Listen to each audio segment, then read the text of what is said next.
Somlomo Malunga Begegileyo, fellow South Africans, Molweni. Mr. President, I sat in these very benches attentively last Thursday to listen to your solemn speech. To be honest, I did so with little less hope than the thousands of parents who in 1994 put their trust in the ANC to escape oppression. They trusted that Bantu education would be replaced by quality education that would provide a pathway out of poverty and unemployment. Mr. President, imagine a child born into our democracy, not only the parents' pride and joy, but a hope of a nation. Let's take the story of young Kanya, whose name means light, born in Kolobeni. 29 years into our democracy, Kanya will have to overcome so many obstacles if he is to become one of only 3 in every 10 young adults who are employed in this country living a life of dignity. He, like many, will quickly realize that he has had the misfortune of being born to one of the 30 million South Africans who live under 17 Rand a day, stretching their support grant as far as possible to survive child stunting. The reality is that he will most likely be one of the 50% of grade 1 pupils who drop out and never complete matric.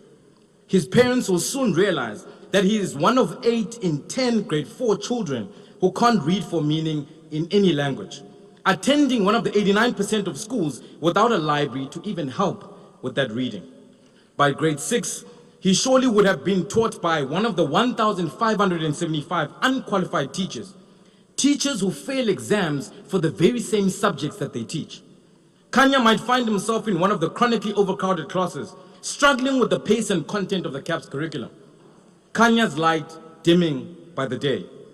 Given that South African teachers spend an average of 12% less time teaching than planned, Kanya is most certainly going to be one of the 80% of children who will receive an education that is amongst the very worst in the world across all indicators, sending him to a lifetime of poverty. There's a high likelihood that his life, like thousands of other children, will be endangered in one of the 1,423 schools that still use pit toilets and dilapidated mud and asbestos infrastructure, despite your ANC government's promise to eradicate them. Or he might lose his life to the violent crime and behavior on our school grounds, like Sean Mpela, who was fatally stabbed outside Gelixdal Secondary School in Brakpan. At this point, he may even consider dropping out, potentially joining the 3.8 million youth not in education, employment, or training. A figure that has increased by over 500,000 young people since your last SONA speech, Mr. President.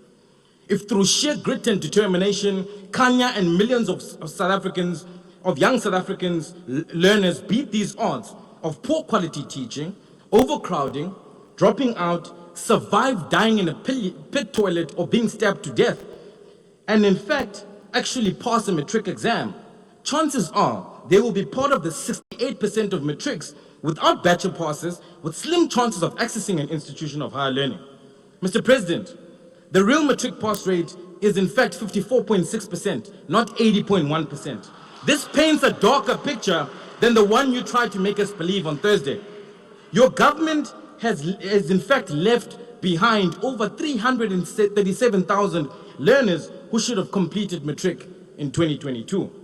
Mr. President, your government's sole focus on quantity means nothing if quality and depth in education is left out of the equation.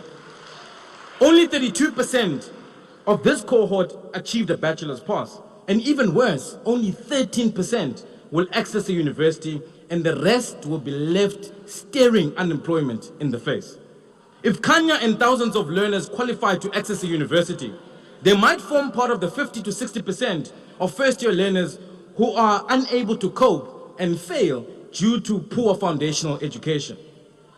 When the ANC education system is done with Kanya and the millions of young people, they will form part of the 7 in every 10 young people who are unemployed, standing at robots with their graduation gowns, seeking for jobs, sentenced to a lifetime of poverty by this ANC government.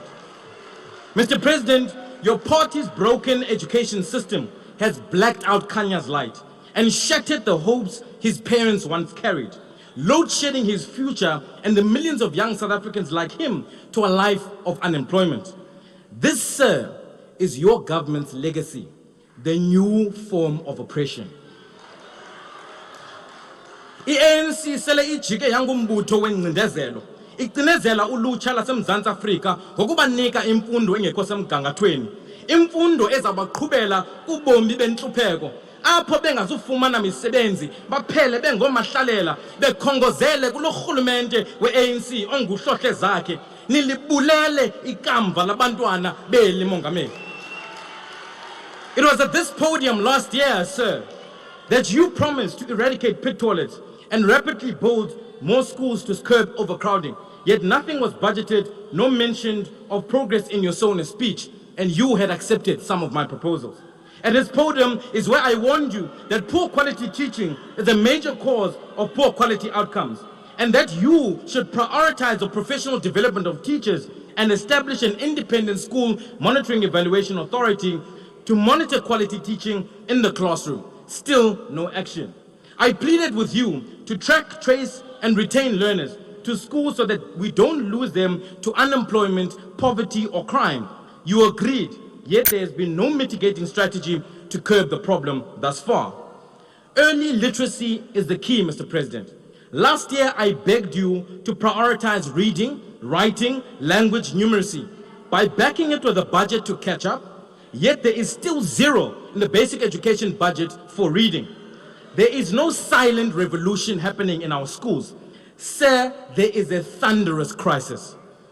However, there is one place working hard to give Kenya a pathway out of poverty, where more learners stay in school until matric, where quality teaching is monitored, there is an investment in reading for meaning, and infrastructure is being built.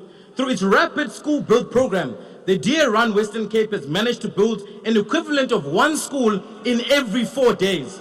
Through its independent school evaluation authority, the Western Cape is promoting quality teaching in the classroom, and therefore learners get quality education.